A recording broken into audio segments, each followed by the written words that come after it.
बहुत समय पहले की बात है। सुंदरवन नाम के एक जंगल में एक राजकुमारी रहती थी जिसका नाम टूनी था। वे बहुत ही वीर, साहसी और निडर राजकुमारी थी। वहां पास में ही बहुत ही डरावना और भूतिया महल था, क्योंकि उस जंगल में बहुत सारी चुड़ैल रहती थी। वह चुड़ैल बहुत ही खतरनाक थी।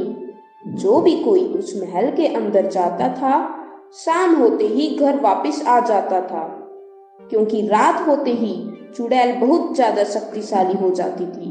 एक दिन राजकुमारी टूनी जंगल में घूमने के लिए जाती है और घूमते घूमते उसे देर शाम हो जाती है और अचानक वो रास्ता भटक जाती है और उस डरावने महल में पहुंच जाती है।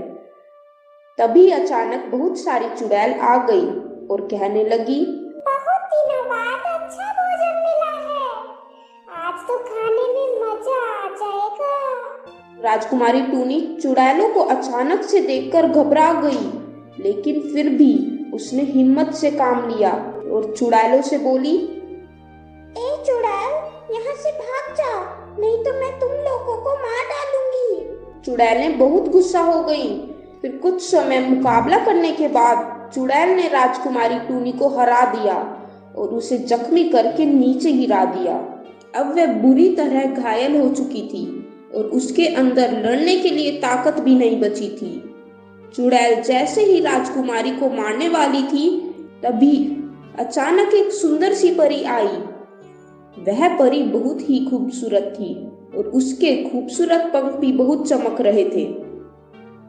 परी और चुड़ैल के बीच घमासान युद्ध होता है और आखिरकार परी भी घायल हो जाती है, लेकिन जैसे तैसे परी टूनी को वहां से बचाकर एक कमरे के अंदर छुपा लेती है।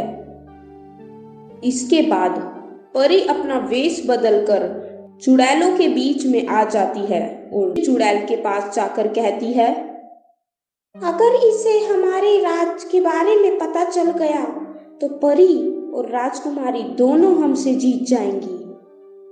चुड़ैल कहती है, अरे हाँ, ये तो मैंने सोचा ही नहीं। अगर इन्हें पता चल गया कि हमारी सारी शक्तियां जादुई कमरे के उस जादुई अंगूठी में है, तो परी हमें मार सकती है। तुम ऐसा करो, जल्दी से जाकर जादुई अंगूठी जाकर छुपा दो। यह सुनकर परी को यह पता चल जाता है कि सभी चुड़ैलों की शक्ति जादुई अंगूठी में है। अगर जादुई अंगूठी को चुराकर पानी में डाल दिया जाए तो यह सारी चुड़ैल मर सकती हैं। इसके बाद परी अपने असली रूप में आ जाती है और जादुई कमरे में रखी जादुई अंगूठी को लेकर पानी से भरे एक मटके में डाल देती है, जिससे सारी चुड़ैलों की शक्तियां समाप्त हो जाती हैं। इसके बाद परी अपने जादू से उन सभी चुड़ैलों को मार देती है और अपनी और राजकुमारी टूनी की जान बचा लेती है। अंत में राजकुमारी टूनी ने परी से कहा, आपका बहुत बहुत धन्यवाद परी। फिर परी मुस्कुराई और वहां से अपने खूबसूरत पंखों के सहारे उड़ गई। फिर सुबह होते ही राजकुमारी टूनी अपने घर वापस लौट आई। एक बार की बात है, टूनी चिड़िया को घर आते आते देर रात हो जाती है और अचानक जंगल के बीचों बीच उसकी गाड़ी खराब हो जाती है, जिस कारण टूनी चिड़िया आधी रात जंगल के बीचों बीच फंस जाती है। तभी उसकी नजर कुछ पक्षियों पर पड़ती है और वो देखती है कि जंगल में कुछ पक्षी एक मासूम से पक्षी की बलि देने के लिए ले जा रहे हैं।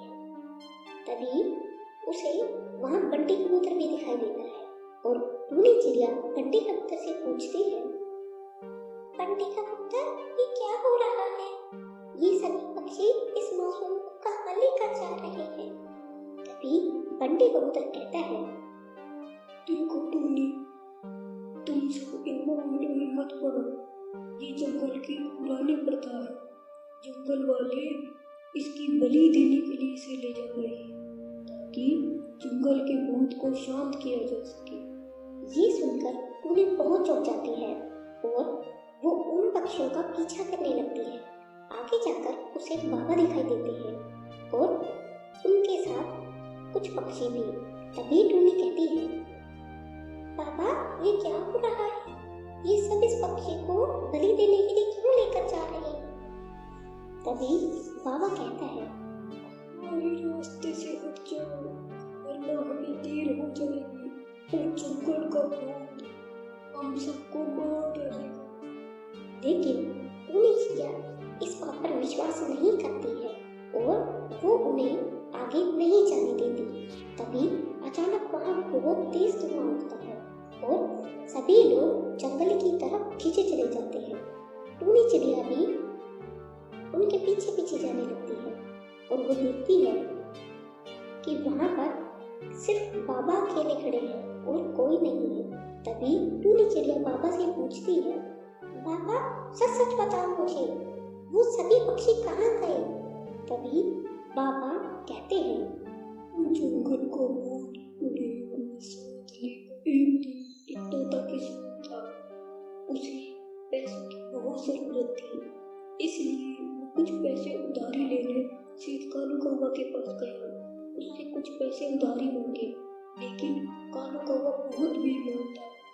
उसने उस गरीब चिंटू तोता के पैसे भी रख लिए और उसका घर भी छीन लिया। इसके बाद चिंटू तोता मदद के लिए गांव के लोगों के पास जाता है और उन्हें सारी बात बताता है, लेकिन कोई भी कालू कौवा से दुश्मनी लेना नहीं चाहता था। इसलिए उस बेचारे गरीब की मदद किसी ने नहीं की और चिंटू तोता इस गरीबी को सह नहीं पाया और उसने आत्महत्या कर ली।